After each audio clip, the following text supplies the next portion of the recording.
Christmas time. No, this is not pre-filmed. I do still have my Christmas tree up, and it is February. So it has nothing to do with this video, just a little fun fact. Another little fun fact is I already filmed this video, but then I realized I hadn't hit record. So I did the entire video, and it obviously didn't film anything. And you're wondering why, like, well, why didn't you notice? Because I don't have a little flip screen, so I had no idea that it wasn't recording. So yeah, fun times. So moving on from all of that and to the reason for this video, and that is to do a little wrap up of 2015. And you know, it's never too late to look back. You may be thinking 2015, it's over, it's done with, it's been a month, it's February, move on. But hey, I really want to talk about some of the books that I really loved, and in another video, some of the books that I didn't so much love. So we're going to start with some statistics from 2015. My reading goal from Goodreads was to read 65 books, and I indeed did reach that goal and read 68 books for a total of 23,699 pages, which I think is pretty fantastic. And if you count the books as pages that I listened to as audiobooks, it comes to almost 25,000 pages. So I think that's a pretty good amount of pages to read in 1 year. Out of those 68 books that I read, only 8 of those books were written by male authors. So I think I really do need to read a little bit more broadly and gender-wise next year. Okay, and then out of those 68 books, 12 of those books were rereads for me. Okay, the way that I'm going to do this video is I have 5 books that are honorable mentions, books that I really enjoyed but may not be in my top 10, and then I have 10 books that I just thought were fantastic, blew my mind, all of that stuff. So we're going to get started with the 5 honorable mentions. Call Me Home by Julia Kepler, Challenger Deep by Neil Shusterman, There You'll Find Me by Jenny B. Jones, Married Till Monday by Denise Hunter, and Scarlet, the second book in the Lunar Chronicles by Marissa Meyer. Now moving on to the top 10.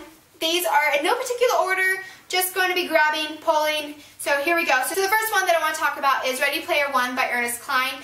This is a book that I simply read just because it was a book that one of my book clubs that I'm a part of on Goodreads was reading, and I absolutely fell in love with this book. It was so gripping, so fantastic. If you've played any kind of video game, but like really, for me, I was really picturing Nintendo because there's a lot of pop culture in this, and I do love Nintendo, Mario being my favorite. You know, you're playing Mario and you want to continue on to the next level because you want to know what it looks like. You want to know what the creatures that you're going to encounter, what the challenges are going to be, but you don't want it to end because once it ends, the adventure is over. And that's how I felt the entire time throughout this book. I had to read the next chapter because I wanted to know what the next segment of the story was going to be, but I was so sad when it ended because I was like, the adventure is over. So highly recommend Ernest Cline's Ready Player One. The book number 2 that I want to talk about is A Monster Calls by Patrick Ness. This is an amazing, gripping, dark tale of this 12-year-old boy who's dealing with his mother's sickness, and this monster that is this giant tree comes and visits him. And it is so fantastic. I listened to this one, I didn't actually read it, and the problems that people have said about this book come from actually I think reading it, and I think listening to it just brings the story into a whole new light, and it is so fantastic. The narrator hits it out of the park, and it's so amazing. It really had me gripped from the moment that the first word is spoken to the end, and I ugly cried for the last I don't know, probably hour and a half of the audiobook. It was so fantastic. So highly recommend A Monster Calls by Patrick Ness. And then the next book that I want to talk about is The Assassin's Apprentice by Robin Hobb. I heard so much about Robin Hobb last year from Sam from Novels and Nonsense, and it came to the point when she was reading, she had finished one specific book in Robin Hobb's books, and she said that this book made reading every other book worth it just to get to this book because it was so fantastic. And that was the moment that I knew that I had to read Robin Hobb. I was definitely not disappointed by Assassin's Apprentice. I really loved the world building that Robin Hobb put in this. I love the character of Fitz, and just the tale that it tells is just gripping and amazing, and the world that Robin Hobb builds is fantastic. It's so wonderful. So I definitely recommend Robin Hobb. I'm looking forward to reading more of her books in this year. Okay, book number 4 is To Win Her Favor by Tamara Alexander, and this book is fantastic. It's about this woman and this Irish man and their relationship that starts strictly as practical and possibly builds into more of passion and intrigue, and just, it's so amazing. The characters are real. They deal with life in a very natural way. They both want to have this life that they have dreamed of, and they have obstacles they have to overcome. And I just have to say that it's a book that has great passion in it, that is not raunchy, and it's just so amazing to meet characters that are real, that deal with problems and don't have life just handed to them.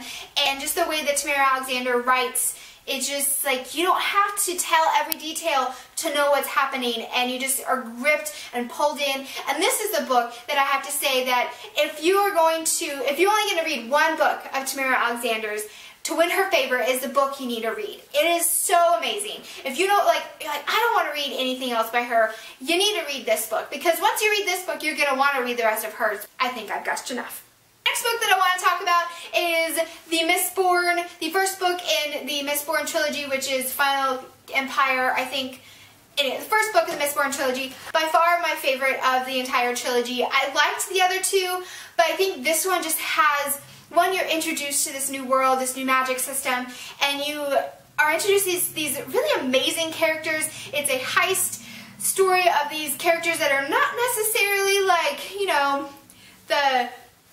the greatest citizens, I guess you could say. They're kind of criminals, and they come together and to overthrow the Empire and the Lord Ruler, and it is just so fantastic. I absolutely loved the story. It was my first Brandon Sanderson book, and I'm so glad that I read it, and I'm glad that I finished the series, the trilogy. They're all really good, and Brandon Sanderson's writing and world building and character development is just, there's hardly anybody that even comes close to his writing. It's just fantastic. So just the things that he says and describes, it's like, how is that in someone's brain? Where did that come from? It's just fantastic. So highly recommend Brandon Sanderson, and highly recommend the Mistborn trilogy. So the next book is also another Brandon Sanderson book, and that is Steelheart. It's the first book in the Reckoners trilogy. It's just fantastic. It's a great adventure story, great use of technology. I absolutely loved it. If you're wanting to get into Brandon Sanderson but are afraid of his world building, I would say start here, because it does give you a taste of his writing. It's definitely not as in-depth and it is as engrossing as the Mistborn trilogy, but his writing is still spot on. He makes great characters and great adventure, and it is so fantastic. Okay, moving on to the next book, and that is The Winter's Curse by Maria Rutkowski. This is the first book in the trilogy of whatever this is. I absolutely love this. I'm looking forward to reading more of this series. It was so good. Moving on to the next book, and that is Wild by Cheryl Strayed. This is a memoir about this girl whose life basically just falls apart, and she decides, almost on a whim, to hike the Pacific Crest Trail from the bottom of California all the way up to Oregon, and it's her journey of hiking this trail by herself and discovering things about her that are within her that she didn't realize, and you get flashbacks of how she came to that point, and it's just a gritty tale of this woman who is not afraid to put it all out there and say, hey, this is where I screwed up, and this is where I dealt with, and this is the things that I did. And I absolutely love that she didn't shy away from the gritty parts of her life. So the next book that I want to talk about is Every Last Word by Tamara Ireland Stone. This book is simply fantastic. It deals with this girl who has OCD and just how her life is affected by that, and I absolutely loved the character development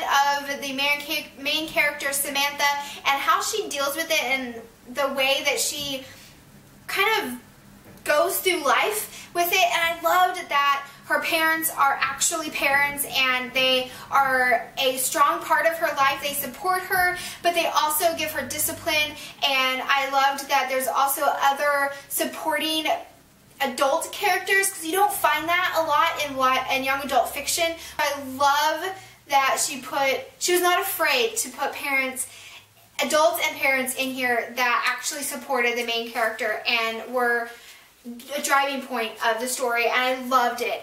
So the last book that I'm going to talk about for my favorites of 2015, if you watched my channel at all last year, you probably already know what book I'm about ready to hold up, and that is 1,000 Pieces of You by Claudia Gray. This is the first book in the Firebird series, and it is so fantastic. It is about this girl whose father was murdered, and she goes on this quest to avenge her father's death and to find his killer.